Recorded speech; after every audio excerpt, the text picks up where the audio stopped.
오늘 바쁘신 가운데 제 간증을 듣기 위해서 참석해 주신 우리 황협주 선배님하고 또 유호성 사장님, 이경현 대표님, 또 우리 젊은 YSP의 지도자분들에게 진심으로 감사의 말씀을 드립니다. 오늘은 제 간증 세 번째 시간인데, 오늘의 핵심 내용은 제가 유럽에 가서 18년간 있는 동안 활동인데, 그 중에서 가장 하이라이트였던 제4회 세계 카프 대회에 대한 내용을 중점적으로 여러분들에게 말씀을 드리려고 합니다. 제가 한국 카프에서 지난번까지 한 것이 이제 한국 카프의 10년간의 활동에 대한 간증을 했는데, 갑자기 아버님이 저를 유럽 카프회장으로 임명을 하셔서, 그 임명하신 날은 1985년도 12월 25일 크리스마스 날 오전에 저를 부르셔서 유럽 카프회장으로 이제 발령을 하셨고, 그래서 제가 빨리 준비해서 독일에 도착한 것이 1986년 2월 2일이었어요. 그러니까 아주 빨리 준비를 해서 그 당시 독일로 갔는데, 그 당시 제가 독일에 갈 때만 하더라도 독일에 가는 그 비행 시간이 23시간, 4시간이 걸렸어요. 그 이유는 그 당시 냉전 시대이기 때문에 비행기가 이제 그 앵커라지를 통해서 주유한 다음에 가기 때문에 그 당시에는 23시간, 4시간이 걸리는 그러한 여정이었는데, 제가 여기 오기 전 며칠 전에 이제 보은에 속리산에 갔다 왔는데, 그 이유가 광진교회에 있는 다문화 가정들을 우리가 초청을 해서 이제 7일 날 속리산 관광을 시켜드리고 일정이 있어요. 제가 이제 회장이기 때문에 답사를 갔다 왔는데, 오다가 제가 중학교 2학년 때에 청주에서부터 150리, 60km를 걸어가서 전도했던 그 마을이 중북 보은군 내송리면 하판이라는 그 마을이에요. 그래, 그 마을을 이번에 한번 갔다 왔어요. 사람은 만나지 않고 동네까지 갔다 왔는데, 그 이유가 중학교 2학년 때에 60km를 걸어서 백호되는 그 마을에 들어갈 때의 그 긴장감, 두려움, 떨리는 그 마음을 지금도 잊을 수가 없어요. 근데 그와 비슷할 때의 그 느낌이, 내가 독일에 갈 때에 해외에서 선교도 해보지 않은 사람이 갑자기 독일에 가서 유럽 카프 회장을 한다는 걸 생각하니까 그 두려움과 그 긴장감, 그것 때문에 비행기가 23시간 가는데도 너무 짧은 것 같아요. 예? 도착하면은 내가 당면해야 할 그 일을 놓고 너무나 걱정이 되니까, 그런 두근두근 거리는 심정으로 제가 이제 2월 2일 날 독일에 도착했는데, 한번 넘겨볼래요? 이건 제가 공항에서 떠날 때에 이제 환송하러 온 이제 그 사람들 사진이고, 여기 보면 여기 진성배 씨도 여기 나오잖아. 이재영 교수도 나오고 그러는데, 이제 공항에서 제가 이제 떠나기 직전에 환송하러 온 그 사진이 요 사진입니다. 이게 뭐냐면, 제가 처음에 독일에 도착해서 레길 순뮬레라고 하는 독일 카프 수련소에 도착을 해서, 이제 거기 디터 슈미트라고 지금 독일 카프 회장 하다가 현재는 중부 유럽 회장하는 디터 슈미트하고 이제 몇 명의 그 사람도 찍은 이 사진입니다. 이 수련 그 유명한 사진입니다. 그래서 독일에 도착할 때 그 떨렸던 마음, 거대한 괴물이 나를 삼키기 위해서 입을 딱 벌리고 있는 것 같은 그런 두려움과 그런 이제 마음을 가지고 독일에 도착을 해서, 그 당시에는 유럽 회장이 김명휘 회장님이셨어요. 유럽 대륙 회장이. 30과정. 그래서 이제 하루 자고, 그 다음날 수련소에 이제 가서 이제 독일 카프 멤버들 한 100명 정도가 나를 기다리고 있는 그런 입장에서 이제 독일 카프에 도착을 했는데, 그 당시 제가 영어는 어느 정도 했지만은 이제 경험이 없어서 양동표라고 하는 서울대학 나온 후배가 유학을 하는 친구가 있었어요. 그래 그 사람이 대동을 해서 수련소에 도착을 해서 이제 앞자리에 이렇게 앉게 되고 독일에서 뭐 노래 바통 부른 다음에 날 소개하는 그런 장면이 됐는데, 사실은 통역으로 데리고 갔는데 마지막 순간에 제가 통역을 쓰지 않고 그냥 내가 하겠다. 왜 그러냐면은 내가 통역을 쓰게 되면 저 사람 영어 못한 사람이다, 이렇게 생각이 들게 되고, 또 이제 그래서 내가 두렵지만은 용기를 내서 오케이, 내가 통역 없이 그냥 콩글리시지만은 영어로 그 당시 이제 처음에 도착해서 스피치를 했던 건데, 지금 이렇게 보니까 막 그렇게 나쁘진 않아. 엉터리로 하긴 했지만은. 그래서 이제 그때 이제 독일 카페에 도착을 해서 내가 이제 얼굴을 보인 다음에 일주일 후에 독일 카페 리더스 미팅을 내가 이제 계획을 했어요. 하고 그때 내가 영어로 한 강의가 가스 오일, 하나님의 뜻에 대한 강의를 준비를 해서 영어로 독일 카페의 지도자들에게 강의를 했던. 어떻게 했느냐? 지도자라는 것은 자기 자신을 전방으로 몰아붙여야 돼요. 뒤로 하면 You have to push yourself to go forward. 항상 그런 계획을 먼저 세워놓고, 계획을 세웠으니까 준비하지 않으면 안 되잖아요. 그렇게 되면은 그거 갖다가 이제 원고를 한글로 다 쓴 다음에 영역을 한 다음에, 마침 우리 센터에 동경대학 나온 사람이 있었는데 천재예요. 그래 그 사람이 영어를 고쳐주면은 내가 옮겨 적는 동안에 거기다 외우는 거예요.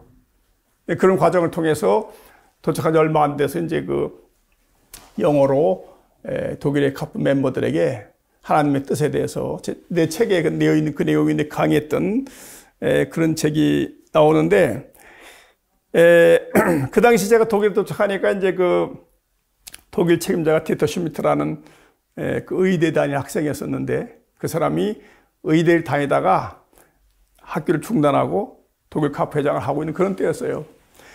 근데 그 당시에 보면은 이제 그 사람이 또한 지도자들이 나한테 와서 뭘 물어보면 다 오케이. 내가 도착하니까 그 센터가 있는데, 센터에 내 방도 왜 이렇게 이제 이렇게 생긴 그런 방을 쓰겠느냐. 아유, 좋다. 모든 거에 대해서. 차는 이는 아우디 중고차 하나 쓰면 되겠냐. 아유, 좋다. 한 달에 활동비로 500마르크 주면 되겠느냐. 500마르크면 한 300달러 정도 되는 거예요. 아유, 좋다. 뭐라고 해도 다 내가 예스. 어떤 계획을 얘기해도 예스. 인사 문제로 물어봐도 다 예스. 그러니까 이제 그 사람을 볼 때, 미스터 사는 예스맨이다. 뭐든지 물어보면 노가 없이 다 예스를 해서, 그러고 또 처음에 가서 내가 참 미소를 지니까 왜 미스터 사는 웃느냐.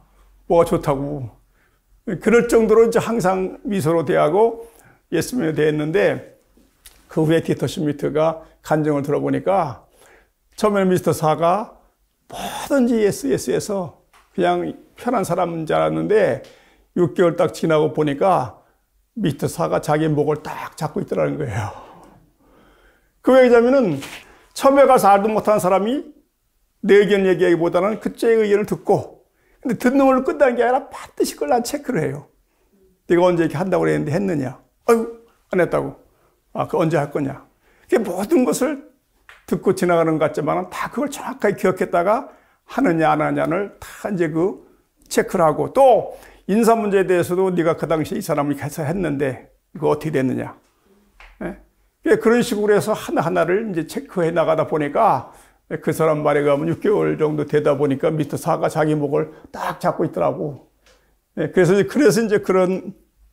이제 그렇게 해서 시작을 하고, 그 당시만 하더라도 유럽에 카프가 조직이 안 돼 있었어요. 각 나라의 카프 멤버 몇 명 정도 대학생이 있는데, 제가 유럽에 가니까 카프는 항상 교회 내에서도 핍박받는 단체예요. 그거 알고 있죠? 우리가 카프할 때 그랬어요. 교회에서도 카프에 대해서는 좀 부정적인 게 많이 있고, 또 교회에 있는 대학생들을 뺏어갈까 봐서, 그렇게 이제 있는데, 유럽이 그래서 가보니까, 제가 유럽 카프회장으로 가니까 각 나라마다 내가 순회가 가면은 얼마나 경계를 하고, 그런 가운데 이제 카프를 하나하나 조직을 해서, 이제 그 활동을 하는, 그렇게 했는데, 제가 독일에서 제일 먼저 한 게 뭐냐면, 이제 이게 뭐냐면, 매트라고 해서 모바일 에듀케이션 팀인데, 그 제가 만든 이름입니다. 매트, 우리는 만냈다. 그 매트도 되지만은 모바일 에듀케이션 팀을 이제 만들었는데, 그 이유가 뭐냐면 제가 한국에서 순전단 5기, 6기, 7기, 8기 단장을 해서 순전단장으로 꽤 이름이 나 있는 사람입니다. 그래서 김봉태 회장이 아버님에게 보고할 때도 유럽에 가보니까 유럽 사람들 교육할 수 있는 지도자가 필요한데 그런 사람을 한 명 보내야 되겠습니다 하니까 아버님이 추천해라. 사관기다. 그래서 제가 유럽에 가서 이제 이걸 만들었는데 만들 당시에 그 아버님께 제가 말씀을 드려서 아버님이 돈을 5만 달러를 이제 도와달라고 부탁을 했어요. 그래서 아버님이 돈을 보내주셔서 이 밴을 3대를 사서 새 거를. 이것도 파격적이었어요. 그 당시 유럽에서 우리 교회 형편상 이런 새 밴을 산다는 것은 엄두도 못 내는데 5만 달러를 가지고 이제 밴을 3개 사서 이 교육을 시작하는데 어떤 일이 있었냐면요. 제가 이제 제1회 카프 대회 할 때에 한국에 사무국장을 했어요. 제2회 카프 대회 할 때는 일본서 할 때는 제가 일본을 여러 번 가서 일본 카프하고 이제 도와줬는데 3회 카프 대회 때는 제가 독일에 가 있을 때예요. 근데 비자가 안 나와서 미국에 못 갔어요. 못 가고 이제 우리 이제 독일 카프 멤버들은 보내고 나는 못 가고 이제 있었는데 그때 이제 독일 카프 회장한테 아버님이 갑자기 만나는데 봉투를 주더란 거예요. 그래서 뭡니까? 그러니까 밑에서 갖다 주라고. 그래서 이제 5만 달러 아버님이 보낸 거예요. 이거 교육단 하라고. 그럼 갖고 왔으면 돈을 줘야 될 거 아니야. 말만 하고 돈을 안 내놓는 거야. 그때 난 기다렸지. 하루 기다려도 안 줘. 이틀 기다려도 안 줘. 미치겠다가 돈을 아버님이 줬으면은 돈을 나한테 줘야 될 거 아니냐 했더니 금고에 넣어놨다는 거야. 금고에 넣어놨는데 어떻게 하라는 거냐 이거야. 그럼 아버님이 줬으면 나한테 갖다가 그걸 줘야지. 왜냐면 그럼 그 돈을 갖고 올 때 그 봉투가 있었을 거 아니냐. 응? 그 봉투를 우리가 기념으로 해야 돼. 봉투도 또 버렸다는 거야. 돈만 금고에 넣어놓고 말로만. 독일 사람은 그렇더라니까요. 그래서 그 돈 가지고 이제 이게 밴을 3개 사서 이제 제1차 교육단을 시작해서 제가 독일에 있을 때 13차까지 이 교육단을 했어요. 13차는 뭐냐면 6개월 끝나면 그 다음날 또 시작하는 거예요. 한국 카프는 1년에 한 번씩 했단 말이야. 6개월 하고 6개월 쉬고.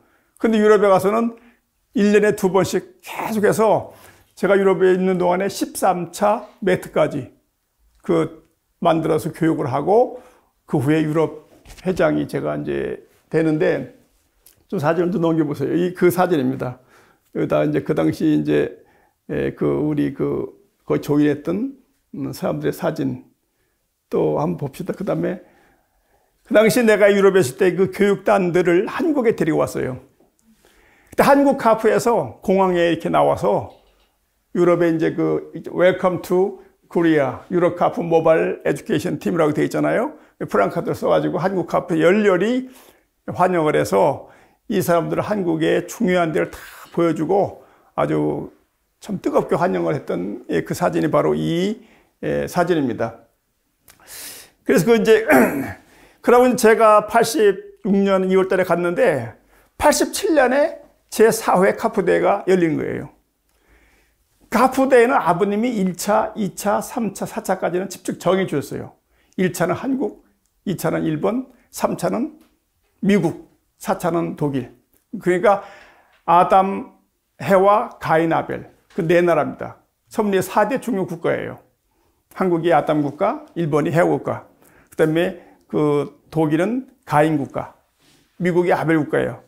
그 제가 유럽 회장할 때만 하더라도 항상 그 8대 명절을 할 때에 그 독일 4대 섬 대표로 경배를 10년 동안 제가 행사 때 한 사람인데, 그렇게 아버님은 독일까지, 독일 다음에 어딘지 알아요? 영국, 프랑스, 이태리예요. 섭리 7개국이래요. 아버님이 그 새로운 가정 맹세를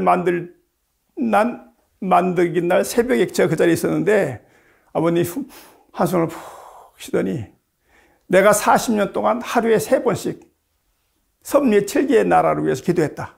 그 나라가 한국, 일본, 미국, 독일, 프랑스, 이태리, 영국.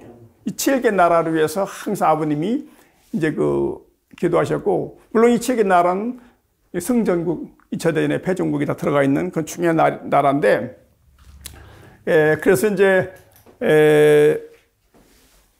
아버님이 그래서 사회 대회까지는 직접 아버님이 그걸 정해 주셨어요. 그 제가, 이제, 2월달에 도착을 해서 그해 여름에 제1차 유럽 카프 워크숍을 베린 장벽에서 하자. 그래, 그걸 하기로 결정한 다음에, 제가 이제 3주 동안 한국에 왔다 갔는데, 왜 왔다 갔냐면은, 여기 이제 책 여기 나올 텐데, 이게 이제 Songs of Heart라고 해서 심정의 노래고, 요 2개 노래책이 나오는데, 요 책을 빨리 만들어서 유러피안 카프 워크숍에 주고 싶은데, 독일 사람들이 뭐냐면 이거 6개월 것도 못 만든대요. 그래? 그 원고를 가지고 내가 한국에 와서 3주 있으면서 이제 한번 좀 넘겨보세요. 3주 있으면서 요건 이제 교육단이 그리스 갔을 때 사진이고, 좀 넘겨보세요. 내 교육할 때, 그때 당시 많이 젊었죠, 내가? 37살 때 또, 여기 이제 그 사진이고, 요거예요. 요 책을 3주인가 한국에 있으면서 갖고 와서 이 원고를 가지고 인쇄소를 다 어렌지해서 요 책을 표지도 하나 유럽을 대표하는 오스트리아 그 사진이고, 하나는 이렇게 해서 두 책을 만들어서 비행기로 가져갈 수 있는 데까지는 가져가고, 나머지는 이제 배로 해서 이 책을 갖다가 유로피안 워크숍에 내가 소개를 했어요. 사람들이 깜짝 놀랐어요. 어떻게 그 사이에 한국은 빠른 나라 아니에요. 3주 동안 한국에 가서 그것도 표지도 하나도 아니고 2권으로 이 책을 만들어요. 이 당시 이 책이 통일교회에 존재하는 가장 아름다운 노래책이라고 그랬어요. 여기 성가도 나오고 영어도 나오고 다 나오는데, 우리의 소원 통일도 나오고, 그래서 이 책을 그 다음에 카프대회 할 때 효진님이 참가자들에게 이렇게 사인을 해서 다 줬어요. 이건 저한테 사인해 준 거 1987년 8월 8일 문효진 이렇게 해서 이제 요 책을 카프대 끝나고 참가자들에게 효진님이 직접 사인을 해서 선물로 다 받지는 못했는데 그래도 많은 사람들에게 해주는 그런 역사적인 이게 책입니다. 제가 잘못 보관해서 누렇게 이렇게 떴는데, 예? 이것도 그 사람들이 볼 때는 깜짝 놀란 거예요. 내가 만들어야 못 만든대. 도저히 안 된대. 그래? 그럼 내가 만들어 마. 그래서 한국에 와서 3주 있으면서 이걸 다 교정을 해가지고 책을 만들어가지고 수십 권을 이제 그 비행기로 싣고 가고, 나머지는 배를 붙이고 해서 유럽 워크숍 때 이걸 보여줬더니 그 사람들이 막 깜짝 놀란 거예요. 그게 바로 한국 지도자라고 하는 거예요. 근데 여기 베를린 카프 워크숍을 하기 전에 장소를 정하라고 내가 다 지시하고 왔는데, 한국에서 와서 보니까 그때까지 장소를 못 정했다는 거예요. 그러니까 베를린에 갔어요. 그 베를린 카프장 여기 미카엘 분더라는 사람이 책임자고, 베를린 책임자 디터 슈미트를 데리고 내가 이제 베를린에 가서 장소가 어떻게 됐냐 했더니 장소가 없다는 거야. 근데 내가 분명히 장소를 정해놓으라고 하고 왔는데 없다는 거예요. 장소는 베를린 장벽에 근접해 있는 장소를 얻어라. 없다는 거예요. 그 내가 이제 막 화가 나서 제가 원래 좀 성질이 급한 편이라서 짜장면을 먹으면은 짜장면이 한 가닥은 입에 있고 한 가닥은 뱃속에 들어가 있어요. 예, 하도 빨리 먹어서. 성질이 급한 편이거든. 그래가지고 이제 당연히 배려는 가자. 책임져 불렀어요. 장소가 왜 없냐 했더니 장소 알아봤는데 없대. 그 저기 여름에 썸머 그 저기 홀리데이 시즌이기 때문에. 그 어떻게 알아봤냐 했더니 뭐 전화로 여기저기 알아봤는데 다 이 풀 부킹이 돼서 안 된다. 그 내가 얼마나 충격받았는지 몰라요. 그래서 이제 그러다가 이제 그 디터 슈미트라는 독일 책임자가 한다는 말이 이제 그걸 전하는 거야. 그 내가 네가 직접 와서 체크했느냐 안 했다는 거예요. 전화만 했다는 거예요. 그 독일 베린 책임자한테 네가 직접 가서 확인했냐 전화로 확인했더니 그렇다는 거예요. 그런데 아직까지 그 확인하는 곳이 하나 있는데 거기도 가보나마나 뻔한 거라는 거예요. 그 차에 타라. 그 독일 책임자 베린 차 태우고 독일 책임자는 차 타는 거 내가 너는 저를 꺼져라 마. 타지 못하게 그냥 밀어붙이고선 그 베린 책임자를 데리고 현장에 갔어요. 갔더니 그게 그 날짜에 딱 비어 있는 거야. 그 좋은 장소가 최고의 장소가. 그래 그것도 그 사람들은 너희들이 직접 부딪혀서 하지도 않고 전화비꾼도 해보니까 풀 부킹이 되어 있으니까 거기도 부킹되어 있을 거라고 생각만 하고 현장에 가지도 않고 그렇게 해서 내가 그냥 얼마나 화가 났으면 독일 책임자는 차 타려는 걸 그냥 밖으로 밀어버리고 베린 책임자만 타라. 그 둘이 가서 했더니 기가 막힌 장소를 얻었어요. 그래 거기에서 이제 제2차 유러피안 오카프 웍차를 하고 그때 내가 유럽 카페 데뷔하는 거지. 왜냐하면 이제 그 순례는 몇 번 갔지만은 몇 달 동안에 유럽을 다 갈 수가 없잖아요. 전 유럽에 있는 유럽 카프 멤버들에게 상황기가 어떤 인간인가 하는 것을 이제 데뷔를 하는 그런 시간이었었는데 데뷔는 훌륭했어요. 그때 아마 내가 이제 심정에 대한 그 강의 내용을 다 준비를 해서 거기 내 이 책에 나오는 심정에 대한 그 강의 내용은 정말로 제가 심사숙고해서 만들었는데 그 초안은 그때 만드는 것 같아요. 그러고 끝나는 날 대대적인 데모를 했어요. 왜냐하면은 베린 카프데를 앞에 놓고 우리가 뭐 그냥 관 같은 걸 만들어서 먹게 메고 이제 그 커뮤니스트 아웃 뭐 이렇게 하면서 이제 공산주의 반대하는 그 데모를 베를린 이제 그 시내의 복판을 구담이라고 하는 그 유명한 베를린 시내를 우리가 이제 그 한 몇백 명이 데모를 함으로써 베를린 카프 대회에 대한 전초전을 치르는 그런 사건이 있어요. 근데 그것이 86년도 한 8월 달쯤 되는 거예요. 그럼 제가 86년도 2월에 가서 카프 대회 언제 하면 87년이에요. 87년도 8월 2일 날 오프닝을 했으니까 그 기간이 길지 않은 거예요. 그래서 제가 독일에 가서 교육단을 할 때는 그 사람들하고 먹고 자면서 매일 축구는 가장 중요한 이제 그 교육 내용의 하나인데 몸으로 부닥치면서 이게 이제 그 진흙덩이에서도 같이 내가 지금 왼쪽 무릎을 다쳤는데 보호대를 지금 차고 진흙에서도 남녀 관계없이 항상 이렇게 축구를 통해서 몸을 부닥치면서 교육했던 그런 교육단을 하면서 유럽 카프로 조직하면서 순회하면서 동시에 내년에 있을 제4회 카프대회에 대한 것을 오거나이즈해서 준비하는 그런 과정을 지냈어요.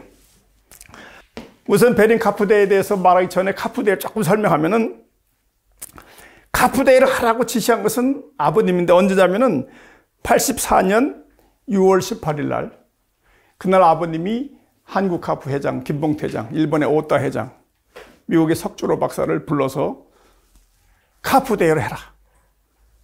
그날이 무슨 날이냐면은 아버님이 미국의 연방 정부에서 최종적으로 댄버리에 수감되도록 결정된 날이에요. 그날 아버님이 물론 댄버리에 입가하신 날은 8월 20일이지만은 결정된 날은 6월 18일이에요. 그때 아버님이 세계 카프 지도자들에게 너희가 나의 이제 하늘 데몬스트레이터 해야 된다. 레브론 문이 감옥 간다고 끝난 것이 아니라 너희들이 제2의 레브론 문이 되어야 된다고 해서 이 책에 보면 제일 먼저 나오는 내 설교가 제1의 본문이 되라 그겁니다. 그러면서 카푸데이를 지시했어요. 그 당시에 저는 순전 단장 겸 사무국장 하고 있는데 6월 18일 날 아버님이 덴버리에 들어가시게 됐다는 것이 보도가 됐을 때에 강의를 하다가 땅을 치면서 통곡을 하고 순전단원들도 내가 통곡을 하니까 교육받다가 땅을 치면서 통곡을 했던 그런 추억이 있는데 지난번에 그 강의를 했는데 그때 아버님이 그 카프를 치시는 거예요. 그 카프데이를 여러분들 잘 알아야 돼요. 아버님이 왜 카프데이를 하라고 했느냐. 그 제1의 카프데이를 통해서 세계 카프가 조직된 거예요. 그때까지는 세계 카프가 없었어요. 초대 카프회장으로 임명된 게 효진님이었어요.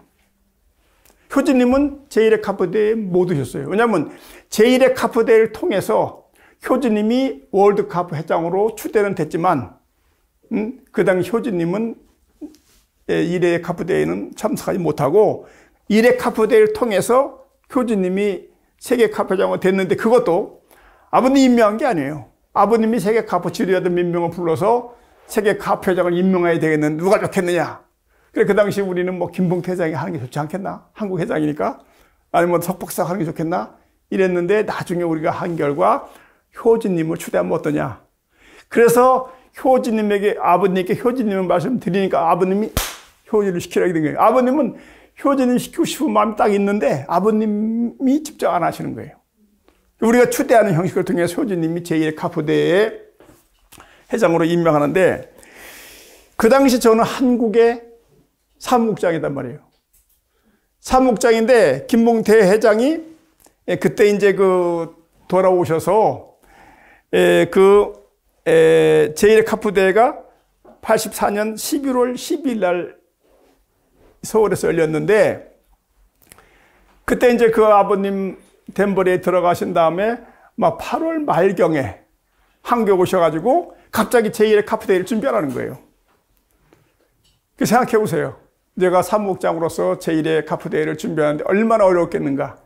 그럼에도 불구하고 제1의 카프대회가 역사적일 뿐만 아니라 지금까지 카프대회 중에서 가장 훌륭한 일주일 동안 한마당이라 그 당시에는 아무것도 없었으니까 한마당 대회라든지 심포지움이라든지 본대회라든지 개회식, 폐회식 이래서 그 대회를 우리가 할 때에 저는 준비위원장으로서 한국 카프의 사무국장으로서 그 대회를 다 했고 그 다음에 제2의 카프대회 할 때는 제가 일본에를 여러 번 가서 일본 카프에게 이제 카프대 그 오거나이스에 대해서 같이 도와줘서 제2의 카프대를 하고 제3차 카프대회는 독일에 있을 때인데 아까 말씀드린 것처럼 비자가 안 나와서 저는 가지 못하고 이제 그 식구들만 독일에 보내서 제3차 카프대회는 제가 참석을 못했어요.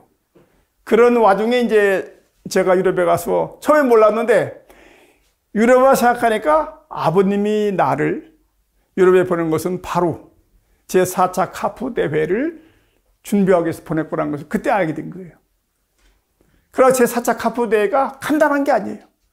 죽느냐 사느냐는 생사를 결정해야 되는 그런 중요한 순간들이 여러 번 있었어요. 그걸 제가 오늘 말씀드리는데 이 사진은 이제 우리가 8월 8일 날 그러니까 87년 8월 8일 날 이제 베를린 시내를 관통으로 해서 베를린 장벽으로 소위 말하면 이제 데모하면서 가는 그 사진이 여기에 나왔는데 베를린 카프대회 할 때 이제 제가 카프대회 40일 전 6월 22일 날 유럽에 있는 카프 멤버들 한 120명 정도를 베를린에 동원했어요. 동원해가지고 매일 그 사람들의 강의를 하면서 거리에 나가서 카프대회를 홍보하고 또 우리 블루소나 밴드가 있었고 그 밴드가 이제 그 거리에서 하고 리프레시를 주면서 카프대회를 선전하는 그렇게 하다가 40일 전서부터는 공식적으로 그 카프대회 티켓을 파는 거예요. 길거리에서. 그래서 이번에 6월 22일 날부터 준비해서 7월 1일 날 내가 7일 금식을 이제 결정을 해서 마지막 정성을 드리기 위해 7일 금식을 시작한 날이 7월 1일인데 우리가 제4회 카프대의 본대의 장소로 정한 곳이 어딘지 압니까? 베를린 필하모니 오케스트라 빌딩이에요.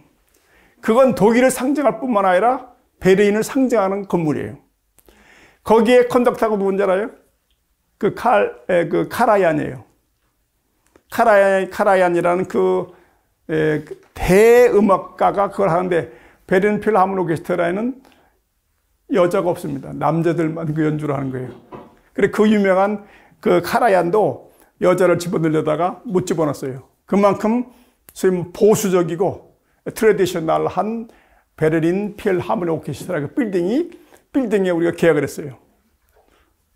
그 건물이 가장 컨벤션으로서 이상적인 장소는 아니지만 상징적인 장소이기 때문에 우리가 그 빌딩을 계약을 하고, 그 다음에 이제 뭐 유로파 센터라든지, 이제 한마당 체육대회는 이제 소위 독일의 유명한 이제 그 회사가 있잖아요. 그 회사가 가지고 있는 이제 그 스포츠 컴플렉스를 다 계약을 해서 완벽하게 이미 오래전에 딱 1년 전에 다 계약을 해서 다 준비를 하고 있는데, 7월 1일 날 나치리 금식을 시작하는 첫날 방송에 필하모니 오케스트라 빌딩 측에서 카프와의 계획을 파기했다는 게 연락도 안 하고 보도로 나온 거예요. 그 나중에 알아보니까 독일의 이제 그 베를린은 독일 중에서도 독일 속에 있는 하나의 나라예요. 좀 이따 내가 설명하겠지만은, 거기에 5개 정당들이 전부 다 합의해서 카프대를 반대한다. 기독교 단체들하고 공산당들하고 5개 정당이 다 해서 그 문섹트라고 그래요. 문섹트라는 말, 한국말 말하면 문집단 이런 말이에요. 그 섹트라고 그러는데, 문섹트가 베를린에서 이 대회하는 것은 반대한다는 그런 어떤 압력을, 프레셔를 주어서 필하모니 오케스트라 빌딩에서 우리의 계약을 파기한다는 그런 이제 그 결정이 났어요. 나는 지금 모든 준비를 완벽하게 해서 한 7급이 첫째 날 비보를 들은 거예요. 그럼에도 불구하고 나는 식구들에게 거리에 나가서 티켓을 팔아라. 어떤 식구들은 아니 장소가 없는데 어떻게 티켓을 팝니까? 그래 팔아라. 파는 목표는 하루에 100장씩 40일 동안 4,000장을 파는 거다.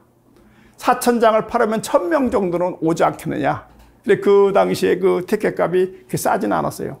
그래 그걸 이제 장소는 이뤘는데 불구하고 거리에 식구를 내보내서 표를 파면서 우리 활동을 하고 뭐 이런 그 상태에 얼마나 내가 기가 막힌 생각이 들겠어요. 그래서 그럼 우리가 뭐 이제 데모도 많이 하고 그랬는데,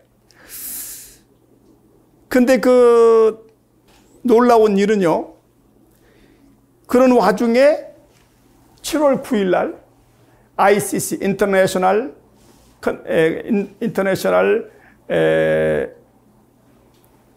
컨퍼런스 센터라고, ICC라고 하는 국제적인 그 컨벤션 센터가 있는데, 근데 어떻게 우리가 다시금 그걸 계약을 했어요. 그 와중에. 그리고 우리는 컨벤션 장소로 볼 때는 그 필하모니 빌딩보다는 훨씬 좋은 거예요, 이거예요.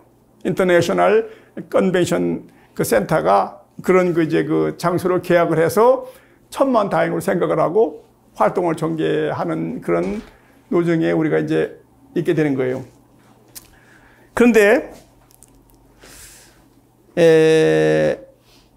그러다가 이제 뭐 유로파 센터라든지 심포지엄 장소, 개회식 장소, 회식 장소, 모든 장소가 하나씩 다 이제 그게 이제 그 계약이 파기됐어요. 파기되는데 7월 22일 날 갑자기 뉴스에 나오기를 ICC에서 우리와의 계약을 파기한다는 게 뉴스로 보도가 된 거예요. 그럼 8월 2일 날 개회식이니까 7월 22일이면은 남은 시간이 얼마예요? 2주도 안 남은 그런 입장에서 ICC가 파기한다는데, 파기된다는 그 이유가 뭐냐면은 우리가 카프가 문섹트인지 몰랐다. 두 번째는 소위 말하자면 이제 그 당시 그 베를린에 있는 많은 사람들이 그 중에서 이제 그 소위 말하자면 뭐 무정부주의자라든지 공산당들 이런 사람들이 폭파시키겠다고 해서 그 위험 때문에 이제 대회를 파기한다는 그 뉴스가 나온 거예요. 그래가지고 결과적으로는 독일은 10등분됐지만 통일돼서 다시금 베를린을 수도로 정할 때에 그 순간에 제가 그 현장에 있었던 사람이에요. 베를린 장벽을 깰 때 내 손으로 깬 사람이고 독일이 통일되는 1990년 10월 3일 날 그 새벽에 그 현장에서 그걸 제가 이제 내 책에도 나오지만 그 현장을 글로 써서 통일세계에다가 기고로 해서 그 당시 통일 순간을 전했던 사람인데 그런 와중에 그런 와중 그러니까 여러분들이 모르는 게 뭐냐면 문병한 교회장이 이걸 몰랐다고 하더라고요. 설명하니까. 베를린이 얼마나 위험한 지역이냐면 우리나라로 하면은 평양이에요, 평양. 남북이 있는데 평양 한가운데에서 카프데이를 하는 거예요. 그럼 평양과 서울 사이에는 이제 그 DMZ가 있고 DMZ 넘었으면 북한 땅을 통과해서 고속도로를 통해서 베를린에 가서 베를린 카프데이를 하는데 그 베를린은 완전히 동독의 한가운데니까 공산주의에 둘러싸여져 있는 그런 상황이기 때문에 이 베를린에서 카프데이 한다는 것이 얼마나 위험천만하고 얼마나 그 드라마틱하다고 하는 것을 상상도 못해요. 한 시간 된 얘기예요. 됐어요? 그래서 이제 그 당시에 이 베를린을 4등분해서 요 베를린의 장벽을 놓고 이제 그 자유세계의 사람들이 거기 독일에 가서 베를린에 가서 장벽에 가면 사진도 찍고 그 베를린 장벽이 유명한 관광거리였어요. 지금 장벽이 없어졌어요. 통일되는 바람에 없어서 지금은 이제 그런 와중에 제4회 카프데이를 베를린에서 해꾸리해서 베를린에서 이제 활동을 하는 그런 이제 장면이 이제 그 벌어지고 있는데 근데 그 당시에 거리에 가면은요 막 우리가 활동을 하면은 소위 말하면 그 아나키스트들, 무정부주의자들이라든지 공산당들, 또 기독교인들 이런 사람들 있잖아요. 싹 와서 이제 우리를 밀어붙이고 마이크 쭉 끊고 나면 금방 이제 행사가 중지돼요. 그래 그때 내가 유럽카 회장인데 그걸 막아서 가지고 나 찍어라. 그래서 이제 그 신문에 이게 동양에서 온 그 태권도 하는 그 보디가드라고 내가 사진에도 막 나오고 그랬는데 우리 멤버들이 그게 약해서 하다가 그놈도 못 먹냐 꼼짝 못하는 거예요. 그래서 내가 이거 트레이닝 하기 위해서 독일에서 가장 공산당이 강한 대학이 어디냐니까 함부르크 대학이라는 거예요.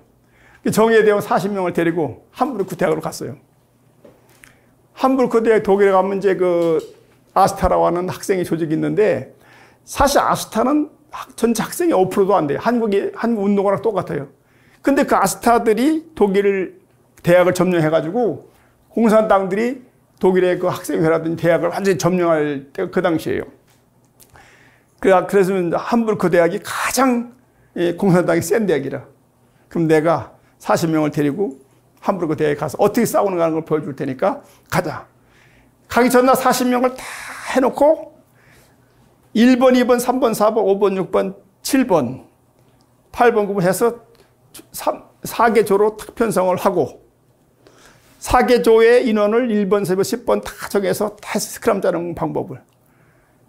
그래서 이제 스크럼을 딱 짜고 여자나 남자나 스크럼 짜고 독일 카프에서 가장 원화도를 잘하는 사람들에게 스크럼을 뚫어봐라. 못 뚫어요. 못 뚫는데 왜 뚫리느냐? 겁을 먹고 놓기 때문에 뚫린단 말이에요. 네? 그러니까 끝까지 스크럼을 놓고 밀어라. 그래 처음에는 이제 개인으로 쑥 들어가서 이제 우리가 이제 카프 하면 이제 그놈들이 모이면은 처음에는 조별로 모였다가 나중에는 40명이 딱 막아서는데 우리는 40명이면 그쪽에서는 뭐 100여 명이 나와서 우리하고 이제 이게 된 거예요. 그때에 내가 중앙에 서서 딱 그걸 하는데 그 공산당들이요 하이힐을 여자들이 해가지고 내 머리를 찍으려고 그래. 찍어라. 오늘의 목표는 싸움은 목표가 있어야 될 거 아니에요. 오늘의 목표는 우리가 깨지는 거다. 포기하지 않고. 제일 먼저 얻어 터진 사람에게 내가 특별 상금을 주겠다. 예? 그래가지고 이제 딱 한 해가 님들이 뭐 100여 명이 밀어붙이는데도 우리가 딱 버티니까요. 못 뚫고 스크럼을. 그러니까 스크럼이 뚫리는 것은 절대 두려움 때문이지 힘이 없은 게 아니다. 딱 대고 버티면서 계속 으쌰라박함 노래 부르면서 그럼 너 붙었는데 그러다 보니까 이제 그놈들이 폭력을 막 쓰고 그러니까 내가 지시잖아. 맞는 게 목표다. 먼저 깨진 사람이 오늘의 위너다. 딱 대고 버티고 나도 깨지려고. 그러다 보니까 일반 대학생들이 이제 막 그놈들을 비난하는 거예요. 카프도 같은 대학생이라고요. 뭐 때문에 아스타에서 카프를 이렇게 하느냐 해서 오히려 일반 대학생들이 카프를 막 비난하고 그래가지고 우리가 끝까지 행사를 그러니까 이게 하는 동안에 여기서 행사를 하는 거죠. 마이크 놓고 노래 부르고 이제 스피치도 하고 행사를 다 끝내서 우리 스스로 폐회를 할 때까지 우리를 저질 못했어요. 그러고 우리가 이제 거기서 마지막에 이제 승리의 노래를 부르고 그 올 때에 그 걔들이 아주 패배해가지고 그야말로 그렇게 그걸 내가 데모로 다 보여줬어요. 이렇게 하는 거다, 싸움을. 그래가지고 이제 그때 한 번도 나는 뒤에 쓴 적이 없어요. 완전 전방에 딱 서서 그 당시에 내가 힘이 좋았거든. 지금은 내가 늙어서 이렇지만 내 통뼈입니다. 원령교 시대 유명한 사람이에요. 그래서 그 함부르크 대학에서 그걸 해서 하고 이게 그 전에 보여요. 그 전에 이게 간도인데 따라다니면서 우리 교회를 반대하는 놈이야.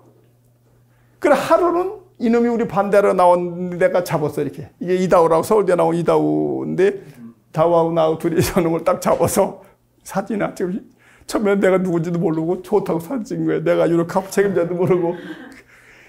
그러고 이 사람이 그때 해서 우리가 간도의 집 앞에 가서 한 150명이 데모를 해서 간도 나와라 말이야 막 이래가지고 이 사람 영광이지. 사진까지 나왔으니까. 그래서 7월 22일 날 방송에 나왔어요. ICC가 카프와의 그 본 대회 장소에 대한 계약을 파기한다고 하는 것이 이제 그 방송에 나온 거예요.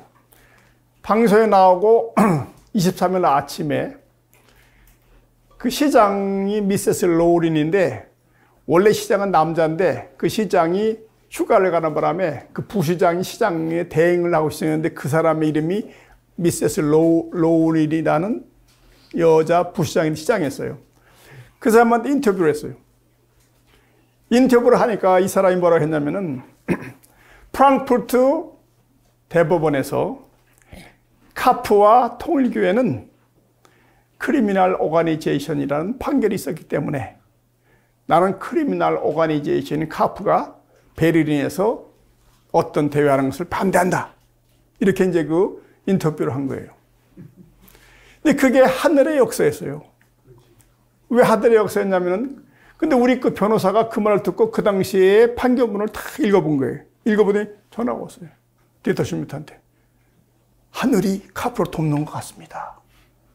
그게 무슨 말이냐면은 판결문을 보니까 그 당시 이제 독일에 있는 그 소위 루터란 처치 목사라든지 이런 사람들이 이제 통일교회와 카프가 크리미널 오가니제이션이라고 이제 떠들고 다녔어요. 그러니까 우리 교회에서 그 사람을 상대로 재판을 걸었어. 재판을 걸었는데 그 내용이 뭐냐면은 우리를 갖다가 범죄 단체라고 한 거에 대해서 뭐냐면은 그걸 뭐라고 그러지? 명예훼손과 그것으로 인해서 생긴 물질적인 손해를 변상하라는 재판을 걸었는데 프랑크푸르트 그 연방 법원의 최종 결과 나오기를 통일교회나 카프가 크리미널 오가니제이션이라고 할 수 있는 근거는 없다. 이거예요. 그 내용이. 그러나 그것이 물질적으로 피해를 준 것이 아니기 때문에 경제적으로 보상할 필요는 없다. 다소 우리에게 불리한 판결을 내린 거예요. 근데 그것이 그 당시에 이제 신문에 많이 나왔는데 베를린 그 시장이 그걸 잘못 이해하고 프랑크푸르트 법원에서 통일교회와 카프는 범죄 단체라고 했다라고 잘못 인용을 한 거예요. 그걸 우리 변호사가 알아냈어요. 그래.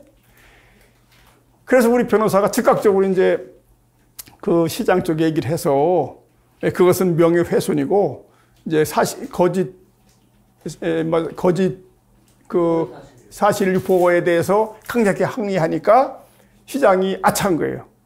그러면서 한다는 소리가 우리더러 좀 입 닫고 있으면 안 되느냐 이렇게 된 거예요.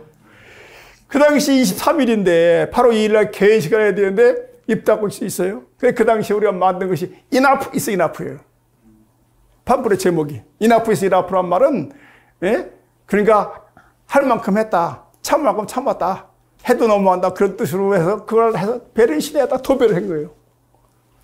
그러니까 시장 측을 볼 때는 좀 우리더러 좀 입 닫고 있어라고 하는데 우리가 그거 갖다가 그냥 도배를 하다시피 막 이제 하니까 시장 측에서도 이제 굉장히 이제 이렇게 우리하고 이제 대결이 붙고 우리는 법적으로 이제 고소에 들어가고 막 이런 상황이 이제 벌어졌는데, 그럼에도 불구하고 24일 날 그때까지 모든 장소가 다 파괴가 됐어요. 24일 날 우리를 반대하는 공산당들, 기독교인들, 아나키스트들 이런 사람들 500명 정도가 베를린 시내에서 이제 우리를 반대하는 그 마추를 해서 독일에 가면은 베를린의 구담이라고 하는 기념교회가 있는데, 그 기념교회가 뭐냐면 2차 대전 당시에 폭격을 맞아가지고 교회 이 타워가 한쪽이 무너진 그 교회가 있어요. 그걸 그대로 있어. 그래서 그 사람들이 베를린에 오면 장벽을 보여야 되고 구담교회를 보는 유명한 장소인데 거기가 최종적인 데스티네이션이에요. 그 사람들이 데모를 해서 와서 거기에 와서 승리, 카프데이를 저지했다가는 승리의 세레모니를 하는 그 계획이 있는 날이 24일이에요.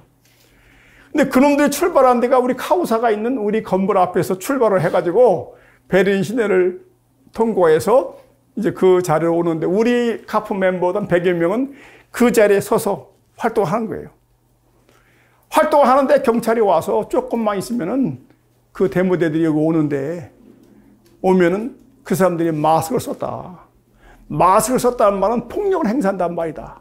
그러니까 어떤 위험 사태가 벌어질지 모르게 빨리 피해라. 그런 몇 번 경찰이 메시지를 전해줬어요. 전해줬는데 내가 꼼짝 말고 있어라. 그러고서 내가 그 일본 내 기사하고 둘이 차로 데모 상황을 확인하기 위해서 이제 차로 가서 보니까 한 500명 정도가 마스크를 쓰고 데모를 하고 있는데 경찰이 맞아 서 계신 거예요. 그 이유는 뭐냐면은 레이건 대통령이 베를린에 왔을 때에 그놈들이 마스크를 쓰고 한 블록을 때려 부셨어요. 부셨는데 보험회사의 약관에 그게 없대. 데모에 의해서 부서진 걸 보상하는. 그래 그 후에 어떻게 하냐면은 독일 정부에서 데모를 하되 마스크는 벗고 해라는. 마스크를 쓴단 말은 폭력을 쓰겠다는 말이 있는데 그놈이 다 마스크 쓴 거예요. 그러니까 경찰은 마스크를 벗어라. 못 벗겠다. 계속 옥션하고 데모가 스탑되는데 내가 그걸 보니까 그 거리가 우리가 기다리는 장소하고 1km도 안 떨어진 장소에 그렇게 싸우고 있는 거예요. 그래 그걸 보고서는 다시 돌아왔더니 우리 멤버가 한 명도 없어. 그 이다우한테 어디 갔냐 했더니 클라우스라고 독일 카페 부회장이 있는데 클라우스가 말하기를 미스터 사가 말하기를 빨리 위험하니까 피해라고 지시가 내려서 다 없어졌던 거예요. 내가 그런 지시 내린 사람이 없는데 이게 무슨 말이냐. 한 명도 없는 거예요. 이 사람이 그 이다우라고 서울대 다니다가 독일 사람하고 축복받고 독일에 가서 있어 나를 많이 도와준 사람이에요. 그래 내가 다우야 나는 혼자라도 여기 있는다. 그 사람들이 500명 오면 나는 이 체어에 올라갈 거다. 올라가서 내가 카프의 책임자라고 소리 지를 거다. 그럼 그 사람들이 500명이 벌떼처럼 달라들어서 내가 목숨을 잃는다 하더라도 그것이 이제 우리 이 대회를 전환할 수 있는 기회가 된다면 난 한다. 다 버티는 거예요. 그러니까 이 다오가 나를 알으니까 큰일 났거든. 1km 지점에서 그 사람 오고 있는데 미스터 사가 혼자 딱 서서 나는 여기 있는다.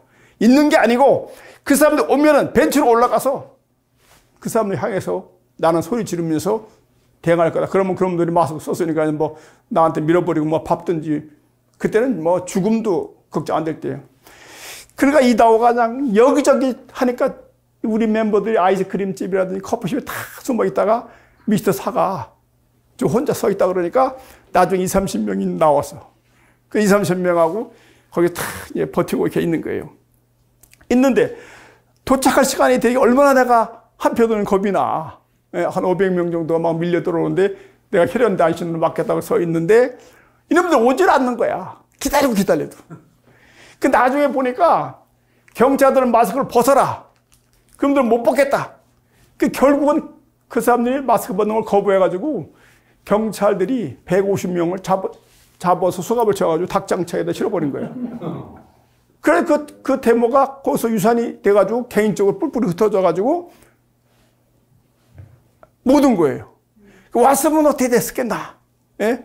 그렇지만 나는 내가 홀로 지도자로서 누구에게 상의할 수도 없고 내가 혼자라도 그 사람들을 맞이해서 내가 싸워서 국면을 전환하기 위한 그런 각오를 했었는데 겨우 안 왔어. 그래서 내가 죽장을 살아가지고 이제 센터가 있는데 이놈들이 삼삼오오 짝을 져서 센터 앞에 와서 We made it, we made it. 우리는 해냈다는 거예요. We made it이란 말은 영어로 해냈다는 거예요. 뭘 해냈냐면 카푸데이를 저지시켰다. 이러면서 그냥 그 카푸 센터 앞에 와서 막 소리 지르고 돌팔매가 날라오고 우리 카푸 멤버들은 그냥 거기 앉아가지고 이제 우리는 졌다. 이런 그 마음으로 있을 때 그 심정이 어떻겠어요? 그럼 내가 그때 생각한 거예요. 지금 너네들이 승리의 트럼펫을 불 때는 아니다. 응? 나는 그 당시에도 그렇게 그 날이 이제 그 24일날 데모가 있는 그런 그 날인데 그 당시에도 내가 혼자 누구한테 상의하지도 않고 그 공원에 서서 그 사람들의 500명 이상의 소위 그 데모대들을 맞이해서 혈연단신 싸우자를 만든다는 그런 마음을 가지고 그 자리에 있을 때 그 심정이 어떻게 했겠냐는 거예요. 그런데도 불구하고 매일 거리에 나가서 막 활동을 하고 막 하는 거예요. 근데 그 당시에 이제 24일 날 그 데모 마친 다음에 25일 날 아침에 그날이 금요일일 거예요. 그날도 나가서 멤버들하고 활동을 하는데 다시금 시장과 인터뷰를 했어요. 그러니까 지난번에 이제 시장에 대해서 다른 신문에서 Mrs. Lauren made big mistake라든지 막 시장을 반대하는 기사가 또 많이 나왔어요. without knowledge라고 해서 아는 것도 없이 이렇게 또 시장 반대하는 사람도 있을 거 아니에요. 언론도 그렇고 막 그래서 시장이 난처하게 처했는데 그 데모가 끝난 다음에 또 마이크를 들대니까 한다는 말이 내가 실수한 건 사실이지만은 그럼에도 불구하고 카푸데이를 반대한다. 또 이렇게 얘기한 거예요. 그 미세스 로린이라는 그 시장이 오후에 활동하다 그 말 듣고 내가 전부 다 시청 청사로 달려가라. 지시를 내려가지고 우리 100여 명이 그냥 가는데 독일에서는 데모를 할 때요. 스폰테니어스한 데모는 허락을 받을 필요가 없어요. 지금 화나 죽겠는데 언제 그걸 오거나이즈 하겠냔 말이에요. 그러면 화난 것을 그 당 즉각적으로 분노를 표시할 수 있기 때문에 스폰테니어스하다는 말은 오거나이즈 않고 자동적으로 이루어진 데모는 언제든지 할 수 있어요.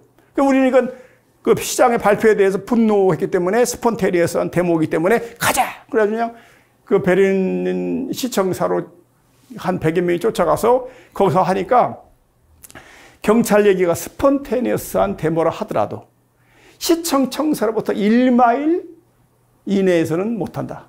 1마일 이내에서 하려면 반드시 퍼미션이 있어야 되는 거예요. 근데 그 당시에 유일한 우리 편이 경찰이었어요. 경찰은 뭐냐면은 공산주의와 싸우는 사람들이니까 우리를 은근히 도와줬어요. 그러면서 뭐라고 하냐면 경찰이 귀뜸하기를 꼭 데모를 하고 싶으면은 정식으로 이거 신청을 해라. 그 신청이 나온 날이 언제냐면은 그 다음날 월요일인데 그 날짜가 아마 27일 아침에 월요일 날 그 결정이 되게 돼 있어요. 우리는 그러나 사람들 얘기가 시장을 반대하는 데모를 하는데 그 허가가 나오겠느냐. 그래도 그걸 신청을 해서 이제 하고서 27일 아침에 데모 준비를 다 이렇게 하고 있는데 부시라는 변호사가 전화가 온 거예요. 디터 슈미트한테 뭐라 하면은 허가가 안 나겠지만 허가가 나도 데모를 하지 마라. 왜 그러냐면 내일 있을 오늘인가? 오늘 있을 이제 독일에는요 어떤 일이 벌어지면 이머전시 코트 케이스가 있어요. 급속 재판을 시작하면은 그게 접수가 되면 며칠 내에 결정이 나요. 그러니까 우리가 지금 급하니까 한마당 장소, 본대 장소 모든 거에 대해서 급속 재판을 신청했는데 그 중에서 한마당 장소하고 본대 장소만 이게 접수가 된 거예요. 나머지는 기각이 되고. 근데 한마당 그 스포츠 컴플렉스에 대한 재판이 있는 날이 그날 오후이기 때문에 아침에 데모하는 것은 하지 말라고 하는 그 변호사가 이제 온 거예요. 그러니까 디터시뮤트하고 모든 사람들이 변호사 말이 맞다는 거야. 그 내가 책상에 이렇게 앉아 있다가 점프를 하면서 이걸 때려버렸는데 탁자가 무너질 정도로 때린 거예요. 오늘이 27일이고 일주일도 안 남았는데 뭘 더 컴프로마이즈 하느냐. 허가가 나면 나는 간다. 혼자라도. 여러분들이 날 따라오든 말든 나는 그건 모른다. 그러니까 이제 내가 강력하게 얘기를 하면서 변호사가 not your leader, I am your leader. Whether you follow me or not. 이래서 소리를 질러가지고 나는 간다. 딸을 마디 하라고 딱 있는데 그러니까 분위기가 바뀌어가지고 한두 명 얘기가 미스터 사를 따라야 된다. 이게 해서 분위기가 또 이제 바뀌어. 그때 전화가 와서 경찰에서 그 데모가 허가가 났다는 거예요. 하여간 독일은 할 수 없는 나라야. 그래가지고 이제 거기 이제 우리가 120명 정도가 프레카드 들고 이 사진입니다, 이게. 이게 유명한 사진이에요. 이게 미스터 사의 챌린지라고 그래서 이게 이제 우리가 시청 청사 앞에 가서 하는데 이 데모는 시청 바로 앞에서 하는 거야. 왜냐하면 허가를 받았으니까. 우리는 허가를 받았고 우리를 반대하는 데모는 우리가 용인하면은 카운터 데모를 할 수 있는데 우리가 그걸 거절하면 못하게 돼 있어요. 그게. 그런 법이 있는데 여기 가는데 어떤 일이 있었냐면 그 전에요. 독일 시내에서 활동을 하면은 이 독일이 베른이 펑크족이 유명해요. 펑크들이. 그 베른에서 시작한 거예요. 그 아나키스트들이 하고 그러는데 하루는 내 활동을 다 항상 나가 있으니까 이렇게 나가 있는데 하루는 그 펑크족들이 너댓 명이 또 오더니 일본 여자가 가지고 있는 우리 식구 가지고 있는 그 이제 전단지를 탁 낚아치면서 탁 밀어가지고 이제 그놈들이 도망가는데 내가 몇 미터 있었는데 내가 슬라이딩을 해서 그놈 하나 다리를 잡았어. 그 다 도망가고 그놈 펑크족이 하나가 난 잡힌 거야. 응? 나도 운동한 사람이니까 그 잡았어. 잡은 경찰에 온 거예요. 경찰에 왔는데